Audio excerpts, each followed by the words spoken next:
নমস্কার, নিউজ নাওয়ের পর্দায় আপনাদের সকলকে স্বাগত। আমি সুমি রয়েছে আপনাদের সাথে। চলে যাব বিস্তারিত খবরে।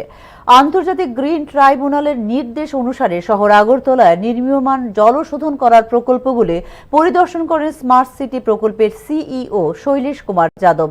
ওই ক্ষেত্রে আগামী বছর খানেকের মধ্যে কাজ সম্পন্ন হয়ে যাবে বলে জানিয়েছেন তিনি। রবিবার অভয়নগর ব্রিজের কাছে নির্মীয়মান জল পরিশোধনাগারটি পরিদর্শন করেন আগরতলা স্মার্ট সিটি প্রকল্পের সিইও শৈলেশ কুমার যাদব। 2010 সাল থেকে বাংলাদেশ সরকারের দাবি ছিল আগরতলা দিয়ে যতগুলি জলের উৎস বাংলাদেশে প্রবেশ করে সবগুলোর জল যেন শোধন করে পাঠানো হয়। পরবর্তীতে ভারত সরকার এবং ত্রিপুরা সরকার 2021 সাল থেকে জল শোধন করার প্রকল্প নির্মাণ করা শুরু করে। আগরতলা শহরের বিভিন্ন সেফটি ট্যাঙ্ক সহ নোংরা জল শহরের কাটাখাল ও হাওড়া নদীতে ঢুকে যাচ্ছে এবং জল দূষিত হচ্ছে, যা বেআইনি।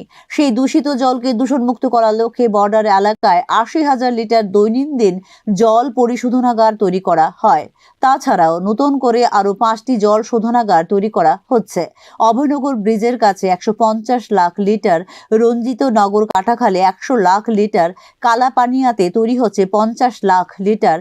পাশাপাশি হাওড়া নদীর দক্ষিণ পাড়ে যতগুলি জলের উৎস হাওড়া নদীতে পড়ে সবগুলোতে নলের মাধ্যমে জল শোধনাগারে নেওয়া হবে এবং সেখানে জল শোধন করা হবে এবং পরবর্তীতে সেই জল যাবে বাংলাদেশে বলে উল্লেখ করেন শৈলেশ কুমার যাদব। আপনারা জানেন এই শহরের যতগুলো সিওয়েজ হচ্ছে, সিওয়েজ মানে যেটা সেফটি ট্যাঙ্কের জল আছে, আপনার বাথরুম কিচেনের জল আছে, যেটা ড্রেনেজ আছে, এটা ডাইরেক্টলি কাটাখাল বা হাওড়া নদীর মাঝে ডাইরেক্টলি ঢুকে যাচ্ছে, এখনো ঢুকছে। তো ওর থেকে জল প্রদূষিত, আর এটা অ্যাকচুয়ালি ইলিগাল। তো এর জন্যই আমরা নতুন ভাবে উদ্যোগ নিয়ে, যদি আপনারা দেখবেন ধরা খালের যে ছিল, ধরা খালের বর্ডার কাছে, ওখানে আমরা একটা AWD মানে 80 লাখ লিটার প্রতিদিন এটা ট্রিটমেন্ট করে সাফ জল করে এটা প্লান্ট অলরেডি মাননীয় হোম মিনিস্টার যখন এখানে NEC কনফারেন্স ছিল ওই সময় উনি উদ্বোধন করেছেন। এছাড়া এখন 5টি নতুন আমরা সিওয়েজ ট্রিটমেন্ট প্লান্ট করেছি। এটা এখানে আছে এজি বর্মন ব্রিজের কাছে, এটা হচ্ছে 15 ml মানে 150 লাখ লিটার পার ডে, যেটা নোংরা জল আছে ওটাকে সাফ করে এটা এই কাটাখালি ছাড়া। এর ছাড়া এটা রঞ্জিত নগর যেটা হচ্ছে কাটাখাল উপরেই রঞ্জিত নগর একটা ওটাও অ্যাডভান্স স্টেজে আছে, ওটা 10 ml মানে 100 লাখ। ভারতীয় গ্রিন ট্রাইব্যুনালের আদেশ অনুযায়ী জলের উৎসে কোনো প্রকার দূষিত নোংরা জল ফেলা যাবে না। সেদিকে লক্ষ্য রেখেও এই ধরনের প্রকল্প হাতে নেওয়া হয়েছে বলে জানান স্মার্ট সিটি প্রকল্পের সিইও শৈলেশ কুমার যাদব। এটা বাংলাদেশের অনেকগুলি অফিস ওই যেটা করা হয়েছে, তারপরে অনেকগুলি ওরা অর অবজেক্টিভ আছে, কিন্তু আমাদের রাষ্ট্রীয় ন্যাশনাল গ্রিন ট্রিব্যুনাল হচ্ছে, রাষ্ট্রীয় হেরি ট্রিব্যুনাল যেটা বলা হয়, জাতীয় হেরি ওরার যে রায় হচ্ছে কি কোনো রকম নোংরা জল, কোনো জল স্রোত যেটা হচ্ছে, জলের উৎস যেটা হচ্ছে, কোনো ক্যানাল হচ্ছে, কোনো রিভার হচ্ছে, ওখানে ছাড়া যায়। আর it's not healthy also, water is getting polluted.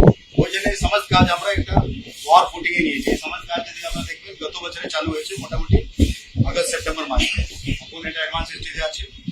আর এইসব কাজের জায়গা লাগে, অনেকগুলি জায়গা লাগে। একটা প্ল্যান্ট করতে যান তো আপনার 1.5-2 একর, তো কাটাখালের কাছে হাওড়া কাছে যে জায়গা আমরা পেয়েছি ওখানে।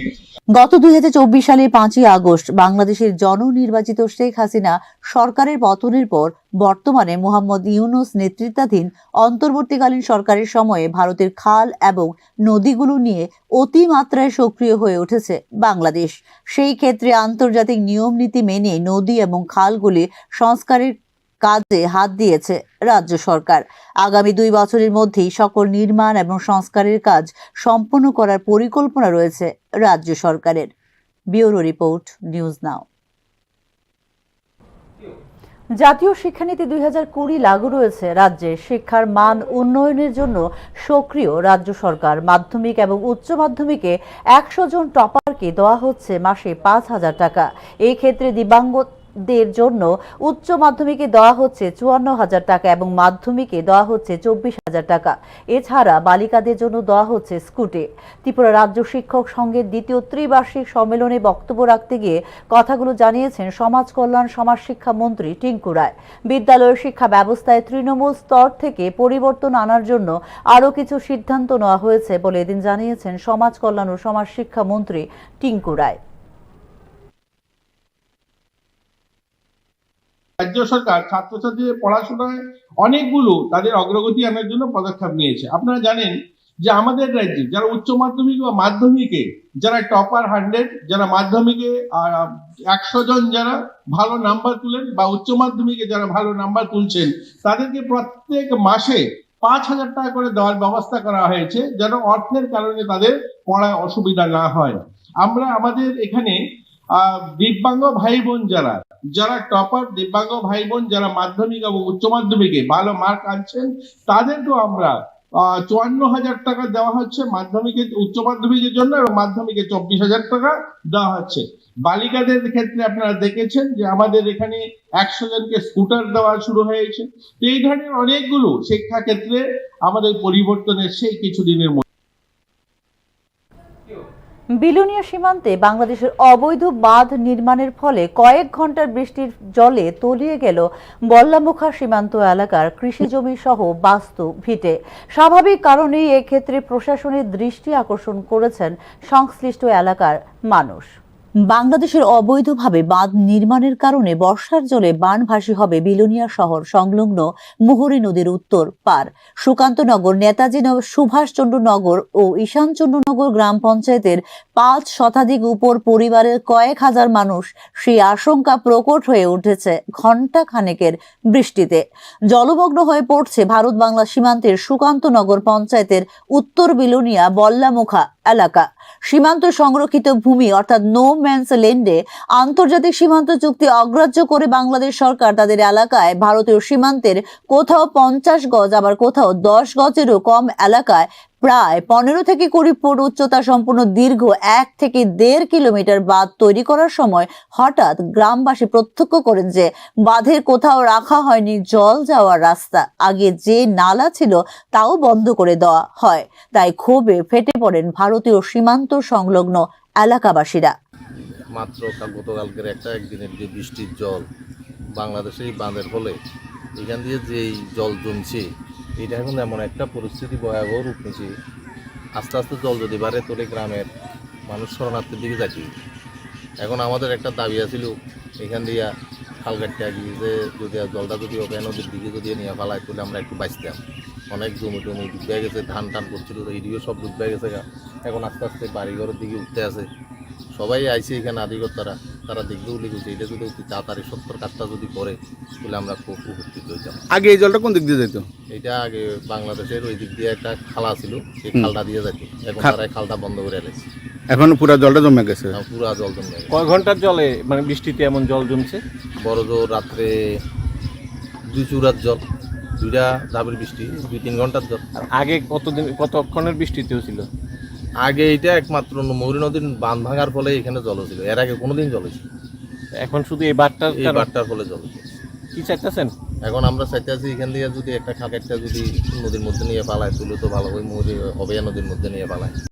যেখানে আন্তর্জাতিক সীমান্ত চুক্তি ছিল, কোনো দেশ সীমান্তে কিছু করতে গেলে তার সীমান্তের পিলার থেকে 150 গজ দূরে করতে হবে, তা না করে এই বাঁধ নির্মাণ করে নিয়েছে বাংলাদেশ। প্রেক্ষিতে ঘণ্টা খানেকের বৃষ্টিতে জলের তলায় শত শত কানি কৃষিজ ফসল ও পুকুর। এই টানা 2 ঘন্টার বৃষ্টিতে এই অবস্থা হলে বর্ষা মৌসুমে কি হবে, এই নিয়ে আতঙ্কে এলাকার জনগণ। মাত্র গতকালকের একদিনের যে বৃষ্টির জল বাংলাদেশের এই বাঁধের ফলে এখান দিয়ে যেই জল জমছে, এটা এখন এমন একটা পরিস্থিতি ভয়াবহ রূপ নিয়েছে। আস্তে আস্তে জল যদি বাড়ে তোলে গ্রামের মানুষ শরণার্থীর দিকে যাচ্ছে। এখন আমাদের একটা দাবি আছিল এখান দিয়ে খাল কাটতে গিয়ে যে যদি জলটা যদি ওকে নদীর দিকে যদি নিয়ে ফেলায় তাহলে আমরা একটু বাঁচতাম। অনেক জমি টমি ডুবে গেছে, ধান টান করছিল, এইদিকে সব ডুবে গেছে। এখন আস্তে আস্তে বাড়িঘরের দিকে উঠতে আছে। সবাই আইছে এখানে আধিকর্তারা, তারা দেখতেও লিখেছে এটা যদি অতি তাড়াতাড়ি সত্তর কাজটা যদি করে তাহলে আমরা খুব উপকৃত হইতাম। আগে এই জলটা কোন দিক দিয়ে? বিলুনিয়া বল্লামুখা এলাকার সীমান্ত সংরক্ষিত ভূমি অর্থাৎ নো মেন্স ল্যান্ডে আন্তর্জাতিক সীমান্ত চুক্তি অগ্রাহ্য করে তাদের এলাকায় ভারতীয় সীমান্তের কোথাও ৮০ গজ আবার কোথাও ৫০ গজেরও কম এলাকায় প্রায় ১৫ থেকে ২০ ফুট উচ্চতা সম্পন্ন দীর্ঘ ১ থেকে ১.৫ কিলোমিটার বাঁধ তৈরি করছে বাংলাদেশ সরকার। ভারতীয় সীমান্তে মফিজ মিয়া ঘাট এলাকার ভেঙে যাওয়া মুহুরী নদীর বাঁধটি দ্রুত নির্মাণ করা এবং বাংলাদেশ পুরানো জলের নালা বন্ধ করে যে বাঁধ দিয়েছে নির্মীয়মান বাঁধের জল নিষ্কাশনের রাস্তা তৈরি করার দাবি জানিয়েছেন সংশ্লিষ্ট এলাকার মানুষ। Bureau report, news now. রাজ্যে প্রয়াত প্রাক্তন মুখ্যমন্ত্রী সুধীর রঞ্জন মজুমদারের ৮৬তম জন্মজয়ন্তী পালন করল ত্রিপুরা প্রদেশ কংগ্রেস। রবিবার এ উপলক্ষে এক অনুষ্ঠানের আয়োজন করা হয় ত্রিপুরা প্রদেশ কংগ্রেস ভবনে। উপস্থিত ছিলেন প্রদেশ কংগ্রেস সভাপতি আশিস কুমার সাহা। বর্তমান সরকারের সময়ে কুশাসন চলছে ত্রিপুরায়। প্রয়াত ও প্রাক্তন মুখ্যমন্ত্রীর সুধীর রঞ্জন মজুমদারের সরকারের সময়কালের অভাব অনুভূত হচ্ছে এই সময়। রাজ্যের সার্বিক উন্নয়নের স্বার্থে কাজ করে গেছেন সুধীর রঞ্জন মজুমদার বলে মন্তব্য করেন প্রদেশ কংগ্রেস সভাপতি আশিস কুমার সাহা।